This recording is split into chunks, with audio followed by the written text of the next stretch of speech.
Јоринда и Јорингел. Постоел некогаш еден стар замок среде густа шума. Во него живеела една сама старица која била лоша волшебничка. Преку ден таа се претварала во мачка или був, додека навечер редовно повторно добивала човечки лик.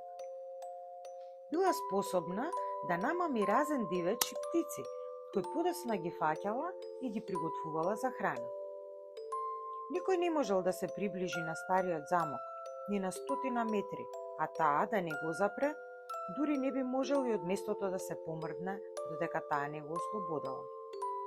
А ако во тој круг стапнела некоја млада девојка, волшебничката ќе ја претворила во птица, ќе ја фатела во кафес и ќе ја однесела во една соба од замокот. Се раскажувало дека во тој замок имало 7000 такви кафези со многу ретки птици. Во тоа време живеела една девојка која се викала Јоринда. Била убава, поубава од сите други девојки. Таа била свршена за едно многу убаво момче по име Јорингел.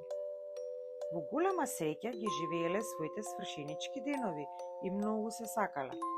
За да можат сами да се изборуваат, еднаш тргнале на прошетка во шумата. "Чувај се," рече Јорингел, "премногу да не се доближиш до замокот." Шетајки, тие навлегоа во шумата подлабоко. Кога погледнаа околу себе, забележаа дека залутале и не знаат по кој пат е добро да се вратат дома. Биле толку преплашени. Сонцето само уште на половина ѕиркало над планината, додека со другата половина веќе било зајдено.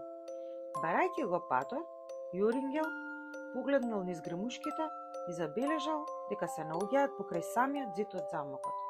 Тој се преплашил и го обзел страв. Тогаш слушнал како Јоринда почнал да пее. Птицата што прстен црвен ја краси, несреќа и зло предскажува, дека смртта близуе на гулабицата и кажува: "Пее тажно, чи учи." Јорингел погледна кон Јоринда, но Јоринда се беше претворила во славеј кој пее. Чи учи. Еден був со зажарени очи 3 пати облета околу нив, па 3 пати укна: "Ху, ху, ху." Јорингел не можеше ни да се помрдне. Стоеше скаменато. Не можеше ниту да плаче, ниту да зборува, ниту да ја помрдне раката или ногата.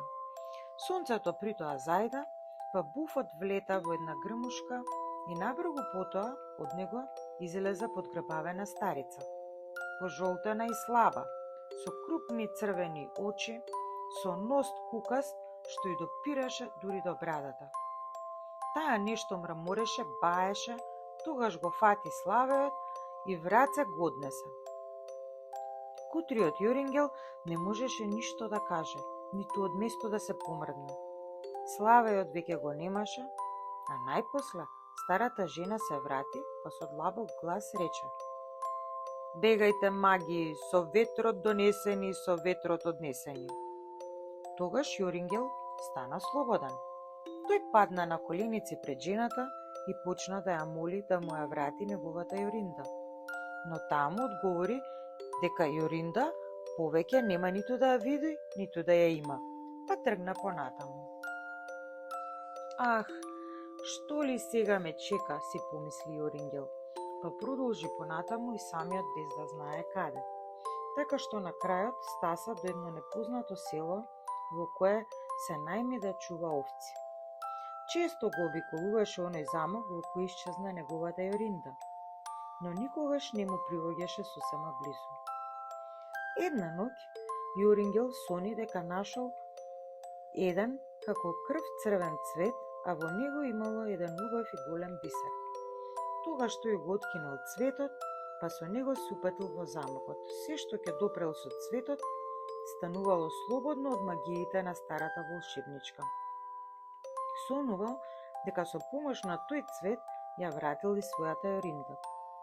Утрото, кога се разбудил, тој одлучил на сите страни да бара и да го најде тој цвет. Барал така 8 дни и дури на 9-тиот взори го нашол цветот црвен како крв. Тогаш тој цвет го понел и до замокот го носил цел ден и ноќ.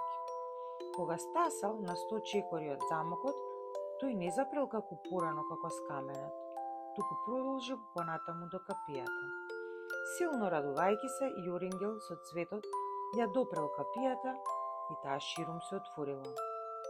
Ја нашол собата и во неа волшебничката како ги храни птиците во 7000 кафези.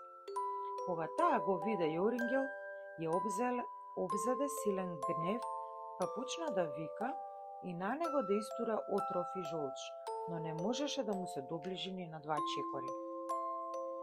Тој не обрнуваше внимание на неа, туку продолжуваше понатаму, разгледувајќи ги кафезите со птици, но тука имаше стотици и стотици славеи, па како тогаш да ја најде својата Јоринда? Додека така разгледуваше, забележа како старицата сака кришум да изнесе еден од кафезите со птицата внатре, па со неа се беше упатила кон вратата. Во тој миг тој прискокна, па со цветот го допре кафезот и старицата која не можеше веќе ништо да стори со своите магии. Јоринда наеднаш се најде тука и го гушна. Беше исто толку убава како некогаш. Тој подоцна и сите други птици ги допре со цветот и ги преобрази во девојки, а потоа со својата Јоринда тргнаа дома. Долго живееа, среќни и задоволни. За повеќе сладки приказни и поддршка на каналот, ве молам стиснете subscribe.